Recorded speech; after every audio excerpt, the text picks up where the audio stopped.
Hello दोस्तों, आज हम पढ़ने वाले हैं future perfect tense. Future perfect tense में हिंदी वाक्यों में क्या पहचान होती है, फ्यूचर परफेक्ट टेंस में हेल्पिंग वर्ब क्या लगती है, कौन सी मेन वर्ब लगती है, और फ्यूचर परफेक्ट टेंस में सभी प्रकार के सेंटेंस की क्या पहचान होती है। इन सभी बातों का डिस्कशन हम आज एक ही वीडियो में करने वाले हैं। तो सबसे पहले हम देखते हैं फ्यूचर परफेक्ट टेंस में वाक्यों की क्या पहचान होती है। तो पहली पहचान है कि हिंदी वाक्य के अंत में चुका होगा, चुकी होगी, चुके होंगे, इनमें से कोई एक पहचान हो तो वह फ्यूचर परफेक्ट टेंस का वाक्य होता है। दूसरी पहचान है कर्ता के साथ ने शब्द लिखा हो और वाक्य के अंत में होगा, होगी, होंगे, इनमें से कोई एक ध्वनि हो। कर्ता के साथ सब्जेक्ट के साथ ने लिखा हो, राम ने आम खाया होगा, तो कर्ता के साथ ने है और अंत में होगा, ऐसे वाक्य भी फ्यूचर परफेक्ट के होते हैं। तीसरी पहचान है कि कार्य समाप्ति की या पूर्णता की सूचना मिलेगी। उसने नहा लिया होगा, पिताजी आम लाए होंगे, तो इसमें पिताजी के साथ ने नहीं है लेकिन काम की पूर्णता की सूचना है, और होगा, होगी, होंगे अंत में है। तो ऐसे तीन पहचान वाले वाक्य फ्यूचर परफेक्ट टेंस के होते हैं। फ्यूचर परफेक्ट टेंस में दो हेल्पिंग वर्ब यूज होती हैं, विल हैव और शैल हैव। शैल हैव का यूज आई और बी यानी कि फर्स्ट पर्सन सब्जेक्ट के साथ किया जाता है, और विल का यूज सेकंड पर्सन सब्जेक्ट और थर्ड पर्सन सब्जेक्ट के साथ होता है। इसके बाद मेन वर्ब। तो फ्यूचर परफेक्ट टेंस में मेन वर्ब में वर्ब का थर्ड फॉर्म यूज किया जाता है। कौन सा फॉर्म? Third form. और सेंटेंस अब हम देखने वाले हैं कि फ्यूचर परफेक्ट में affirmative, negative, interrogative, interrogative and negative, double interrogative और double interrogative and negative sentence में क्या पहचान होती है। तो यहां पर हम एक सेंटेंस लिखते हैं, राम पत्र भेज चुका होगा। राम पत्र भेज चुका होगा। तो यहां पर चुका होगा पहली पहचान हमें यहां मिलती है, तो इससे पता लग जाता है यह वाक्य हमारा फ्यूचर परफेक्ट का है। और अफर्मेटिव की पहचान है वाक्य के अंत में पूर्णविराम चिन्ह लगा है और वाक्य में ना ही कोई प्रश्नवाचक शब्द है ना ही कोई नकारात्मक शब्द है, इसलिए हमारा सेंटेंस है अफर्मेटिव सेंटेंस। हम इसमें दूसरी पहचान वाले वाक्य लेते हैं, उसने पत्र पढ़ लिया होगा। उसने पत्र पढ़ लिया होगा। तो इस सेंटेंस में फ्यूचर परफेक्ट की क्या पहचान है? तो यहां सब्जेक्ट में ने शब्द लगा है उसने, और अंत में लिखा है होगा। दूसरी पहचान है कि सब्जेक्ट के साथ ने हो और अंत में होगा, होगी, होंगे में से कोई एक। इसमें सब्जेक्ट में ने है और अंत में होगा, ये हमारी फ्यूचर परफेक्ट की पहचान है। एक तीसरी पहचान वाला वाक्य हम नेगेटिव में लेंगे। तो नेगेटिव में हम वाक्य बनाएंगे, पिताजी फल नहीं लाए होंगे। नहीं लाए होंगे।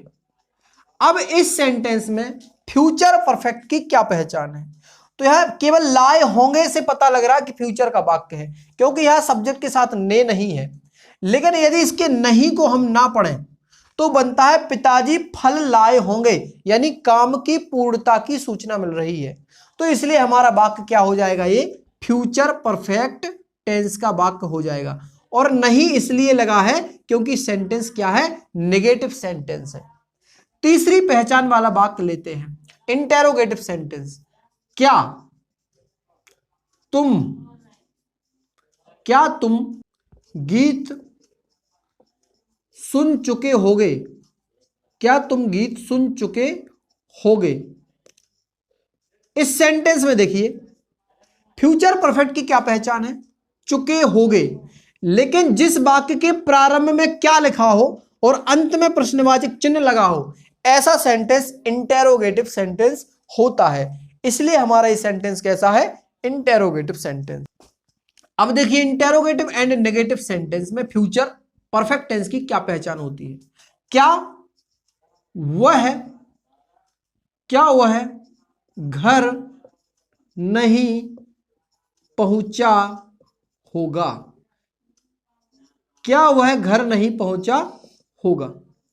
इस सेंटेंस में सबसे पहले देखेंगे फ्यूचर परफेक्ट की क्या पहचान है। तो इसमें लगा है पहुंचा होगा।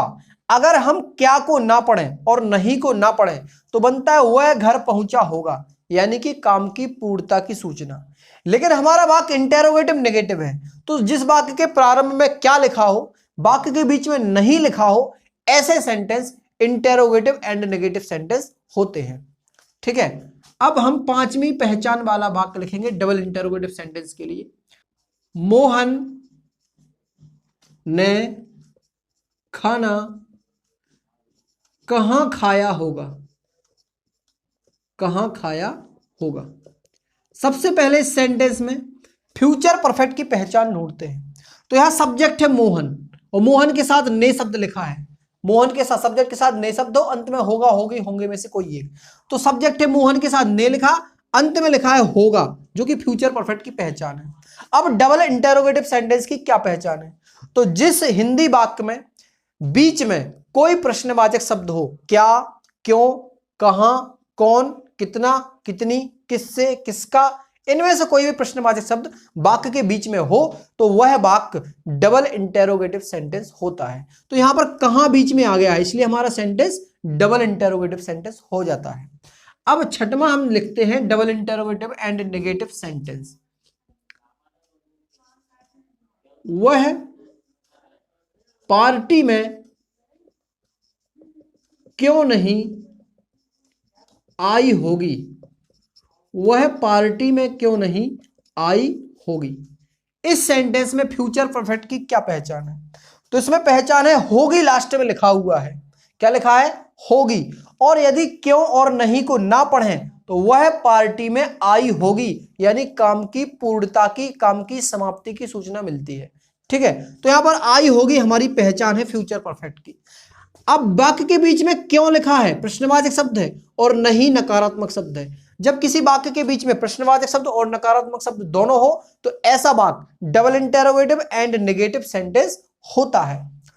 तो आशा है कि आपको वीडियो पसंद आई होगी। अगर आपको वीडियो पसंद आई है तो वीडियो को लाइक कीजिए, चैनल को सब्सक्राइब कीजिए, अपने दोस्तों में शेयर कीजिए, और यदि आपको कोई डाउट है तो आप हमें कमेंट करिए। Thanks for watching.